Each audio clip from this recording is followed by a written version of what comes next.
Mga Christmas tree sa dakbayan sa Lapu-Lapu dungan nga gipasiga. Samtang Christmas tree nga hinimo gamit ang mga surgical gloves ug mga parol nga gamit ang mga face mask ug PPE gibida usab sa taga DRRMO. Si Luan Merundina sa report. Dungan sa kasaulugan sa solemnity sa Immaculada Concepcion kagahapon, gipasigahan usab sa dakbayan sa Lapu-Lapu ang duha niini ka mga dagkong Christmas tree.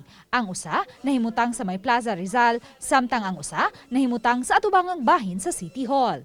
Matod ni Lapu-Lapu City Mayor Junard Ahong Chan nga gi-recycle ra sa dakbayan ang mga dayan-dayan sa Christmas tree nga gipabarog gamit ang mga parol nga hinimo sa mga PDL sa Lapu-Lapu City Jail Male Dormitory. Samtang may mihatag usab og donasyon alang sa pagpabarog sa Christmas tree sa Plaza Rizal. Watay gasto kay kana gi-recycle ra gyapon na sa may kanang nakita nimo nga parol, ang parol ra gyapon sa last year gi tabunan na.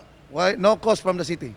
Sa Pikas Bahin, karong gabi pasigahan ang mga Christmas decorations nga hinimo sa mga personnel sa Disaster Risk Reduction and Management Office sa Lapu-Lapu City. Usa sa mga bida dinhi, kining Christmas tree nga gipabarog gamit ang mga surgical gloves. Samtang ang dakong star lantern nga gipatong sa ibabaw niini hinimo gamit ang mga surgical mask. May mga decorations usab nga nagpakita sa dagway sa COVID-19 virus ug sa nagkadaiyang brand sa bakuna. Bida usab ang bilen nga naka-PPE sila si St. Joseph ug Mother Mary. Gipasabot ni Najel Banyasha, crisis manager sa dakbayan, nga gawas nga makapadistress kini kanila usa-usab kini kapaagi sa ilang team building. Kasagaran gi paggamit gi disinfect na. Used kay para dili gigdan ako di ta mag-usik-usik.